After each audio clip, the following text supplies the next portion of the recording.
கத்தரையே நீ பாடு, சக்கரையே வராது.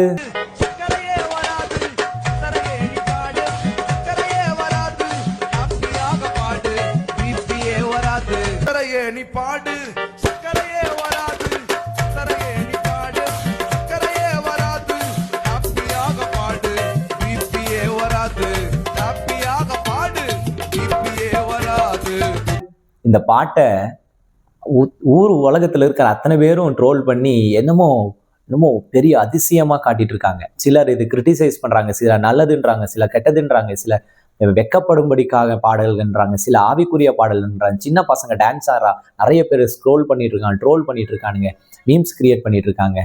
இதை குறித்து நம்ம பார்க்க போறோம் இந்த காணொலியில. வாங்க பார்க்கலாம்.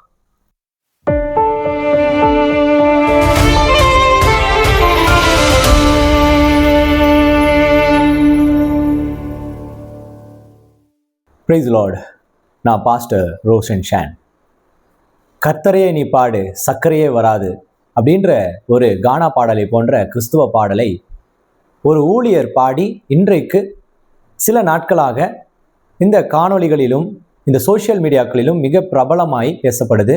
அது நிறைய ட்ரோல் பண்ணுகிறவர்கள், அதை கிரிட்டிசிசம் செய்கிறவர்கள் அதை நகைச்சுவைக்காக பயன்படுத்துவதும் பலரால் பகிரப்படுவதும் மிக பிரபலமாக்கி கொண்டும் இருக்கிறார்கள்.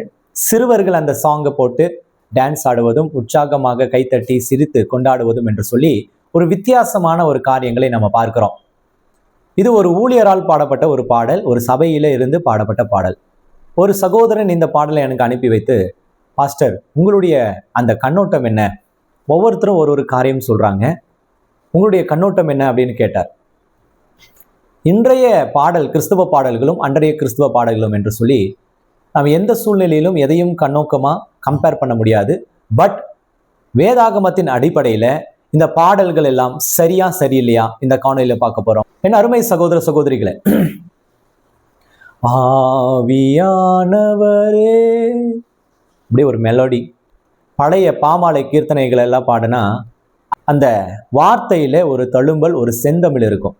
அதற்கு பிற்பகுதியில முன்னாடி பின்னாடி போய் பார்த்தோன்னா அதுல வார்த்தைகளுக்குள்ள மிகப்பெரிய ஆழமான கருத்துகள் இருக்கும். அதற்கும் பின்னாடி போனோன்னா அன்று நடக்கிற காரியங்களை பாடல்களாக பாடியிருப்பாங்க. மோசே தன்னுடைய ஜனங்களை கூட்டி வரும் பொழுது அங்க மிரியம் மற்றும் அவரோடு இருந்த சிலர் பாடல்களை பாடி வந்தாங்க. மோசையும் ஒரு பாடலை பாடி இருந்தார் என்று நம்ம அங்க பார்க்கிறோம். அந்த மிகப்பெரிய அந்த ரேலியில, மிகப்பெரிய அந்த பயணத்துல பயண களைப்புக்காக பாடவில்லை, களைப்பை போக்க வேண்டும் என்று பாடவில்லை. அவர்களுக்கு தேவன் செய்த அற்புதத்தையும் அவர்கள் அடுத்து செய்ய வேண்டிய காரியத்தையும் பாடல்களாக பாடினாங்க. What is next and what God done to them. ஆனால் இன்றைக்கு காரணங்களில என்ன பாடுறோம்னா, சில நேரங்களில நம்முடைய பாடல்கள் எப்படி மாறிடுச்சுன்னா களைப்பை போக்குவதாக மாறிச்சு. ஒரு சகோதரி எனக்கு பேசிட்டு இருக்கும் பொழுது எனக்கு ஜெபத்திற்காக என்னை அழைத்திருந்தார். பேசும்பொழுது அவங்க சொன்னாரு, பாஸ்டர் நான் என்னைக்குமே காலையில எழுந்தோன்னே கிறிஸ்தவ பாடல்களை தான் கேட்பேன். ஏன்னா அவங்களை ஒரு ஆவிக்குரிய பிள்ளையா காட்டும்படிக்காக பேசினார். கிறிஸ்தவ பாடல்களை தான் நான் கேட்பேன், குறிப்பான ஹெட்செட் போட்டுட்டு கேட்பேன். அது எனக்கு ஒரு உற்சாகத்தை கொடுக்கும், அப்படியே ஒரு மன அமைதியை உண்டாக்கிரும் அப்படின்னு சொன்னாங்க. இன்னைக்கு காலங்கள் மாறி கிறிஸ்தவ பாடல்கள் என்பது முதலிலே வேதாகம அடிப்படையில பார்க்கவிருந்தா பிசாசுக்களை துரத்தப்பட்டது, வியாதிகள் குணமானது, தேவனுடைய அந்த கிரியை, அந்த நாளிலே நடந்த கிரியை பாடலாக பாடினாங்க. அன்னைக்கு தேவன் நடத்தியிருந்தா அதை ஒரு பாடலாக தேவனை மகிமைப்படுத்தி பாடினாங்க. அதுதான் பாடலாக இருந்தது. ஆனால் காலங்கள் மாற மாற இது எப்படி மாறி நிக்குதுன்னா, இன்னைக்கு நமக்கு சமாதானமாயும் அந்த நேரத்தை கழிக்கவும் நம்மளுடைய காயங்களுக்கு அது ஒரு மருந்து போல நம்ம எல்லாத்தையும் மறக்க செய்ய இன்றைக்கு இந்த மியூசிக்கும் பாடல்களும் மாறிவிட்டது. நினைச்சு பாருங்க, கர்த்தரையே நீ பாடு, சக்கரையே வராது. கர்த்தரை பாடுனா சக்கரை வராது அப்படின்ற அந்த வரிகள் எதுமோ அது எந்த வகையிலும் ஒரு தவறான வரிகள் போல தெரியல. தெரியுதா அது என்ன தவறா? இயேசுவின் நாமத்தினாலே நோய் குணமாக கடவுது, அந்த வார்த்தையில ஏதாவது ஒரு தப்பு இருக்கா? அது போலத்தான் கர்த்தரையே நீ பாடு, சக்கரையே வராது, என்ன தப்பு இருக்கு? அது பாடின மனிதர்கள் தப்பா, அவர்களுடைய டியூன் தப்பா அப்படின்னா அந்த டியூனும் தப்பு இல்லை, பாடின மனிதனும் தப்பு இல்லை, அந்த வரிகளும் தப்பு இல்லை. ஆனால் இந்த கிறிஸ்தவத்தை அனுதினமும் இழிவுபடுத்த வேண்டும் என்று ஒரு கூட்டம் இருந்து கொண்டே தான் இருக்கிறது. அவர்களுடைய எண்ணங்கள் தான் தப்பு, அவருடைய எண்ணங்களும் சிந்தைகளும் தான் தப்பு. இது நிச்சயமாக ஒவ்வொரு காலகட்டத்திலும் நினைச்சு பாருங்க my dear beloved brother sister, நம்ம கையில இன்னைக்கு வேதாகமம் இப்படி புத்தகமா வச்சிருக்கோம். இந்த புத்தக வடிவில் மட்டும்தான் வேதாகமா இருக்குன்னா டிஜிட்டல்ல வந்துருச்சு. இப்போ வேதாகமம் மொபைல்லையும் பேட்லையும் எல்லாத்துலயும் வந்துருச்சு இல்லையா? ஒரு காலத்துல ஸ்க்ரோல்ல இருந்தது, அதுல இருந்து பேப்பருக்கு மாறினது, இப்ப டிஜிட்டலுக்கு மாறி இருக்கு. அடுத்து எங்க போக போகுதுன்னு தெரியல. ஒருவேளை எல்லாருடைய மைண்ட்ல இல்லைன்னா கையில ஒரு சிப்பை போட்டு பைபிளை ஏத்தி விட்டுருவாங்கன்னு நினைக்கிறேன். நம்ம யோசிச்சாலும் அந்த வசனம் வந்து நின்றும் போல அந்த மாதிரிலாம் கண்டுபிடிப்பாங்க. இது வளர்ந்து கொண்டே போகிற காரியம். ஆனா அதுக்குள்ள இருக்கிற ஆழமான வார்த்தை மாறவே மாறாது. அந்த வார்த்தைக்கு பலன் இருக்கு, அந்த வார்த்தைக்கு மகிமை இருக்கு. ஆனால் எப்பொழுது பலனும் மகிமை இருக்கும் தெரியுமா?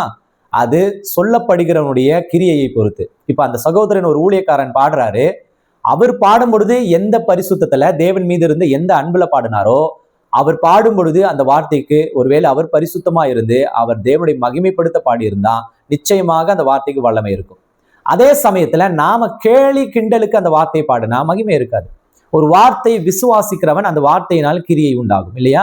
வார்த்தையினால கிரியை. வேதம் சொல்லுது, தேவனுடைய வாயிலிருந்து வந்த வார்த்தை வெறுமையாய் திரும்புவதில்லைன்னு. கர்த்தரையே பாடு சர்க்கரையே வராது அப்படின்னா உண்மையிலேயே விசுவாசிச்சா அது வராது, அது நடக்கும். நீ விசுவாசிக்கலன்னா நடக்காது. அந்த வார்த்தைக்கு வல்லமை இருக்கு.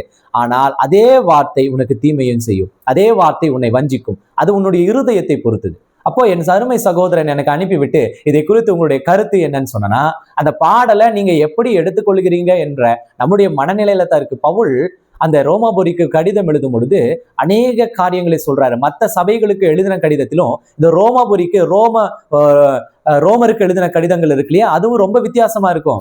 அந்த வித்தியாசம் எதற்காகனா, இந்த ரோமர்கள் கடினமானவர்கள் அவருக்கு தெரியும். லாபகமா அவர்கள் இடத்துல பேசணும், இல்லை என்றால் தண்டனைக்குட்படுவோம் என்று தெரியும். அதே சமயத்துல தன்னினத்தார் என்ற அந்த அன்பு அவரிடத்துல இருந்து அந்த மொழியும் அவருக்கு தெரிந்ததுனால அவர் எல்லாவற்றையும் சொல்லிவிட்டு கடைசியா என்ன தெரியுமா சொல்றாரு?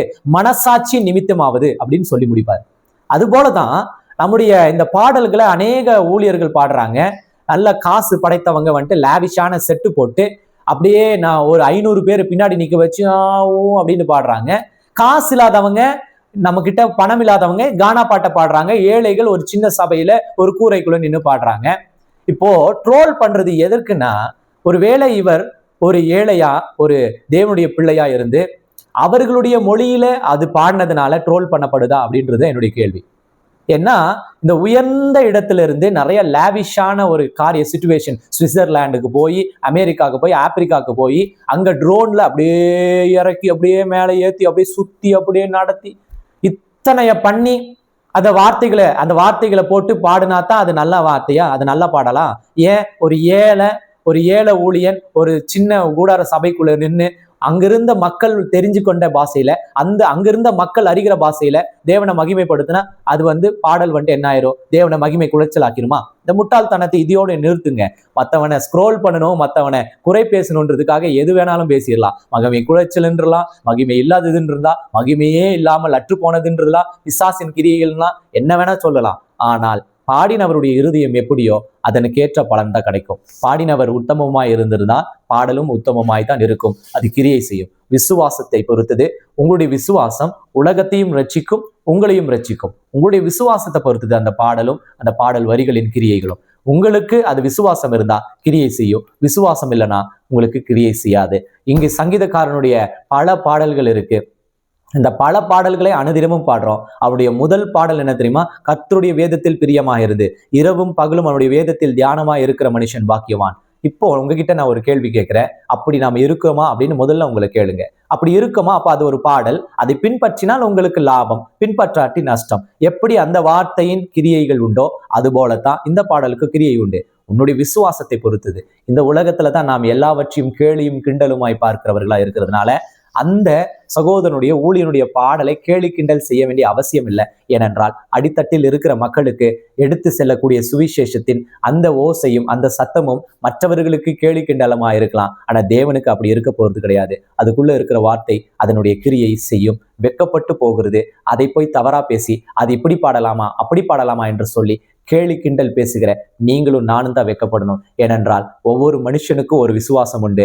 அவன் பெரியவனாயும் இருக்கலாம், சிறியனாயும் இருக்கலாம். அவனுடைய தகுதி கேட்ட விசுவாசத்தை, மற்றவனுடைய விசுவாசத்தை நாம் கேள்வி கேட்கக்கூடாது. இதுதான் என்னுடைய இந்த ஒரு கண்ணோட்டமா இருக்கு. ஒருவேளை என்னுடைய கண்ணோட்டம் தவறாகவும் இருக்கலாம், சரியாகவும் இருக்கலாம். நீங்கள் ஏற்றுக்கொள்ள வேண்டும் என்று கட்டாயம் இல்லை. ஆனால் ஒன்று, மற்றவனுடைய விசுவாசத்தை அவ்விசுவாசமாக்காதபடிக்கு நாம் பார்த்து கொள்வோம், நடந்து கொள்வோம். தேவன் உங்களை ஆசீர்வதிப்பார். இந்த காணொளி உங்களுக்கு பிரயோஜனமா இருந்துச்சுன்னா கட்டாயமா பகிர்ந்து கொள்ளுங்க, மற்றவனுக்கு பிரயோஜனமா இருக்கும்படிக்காக. நான் உங்கள் ஊழியன் ரோஷன் ஷன். God bless you. God bless you.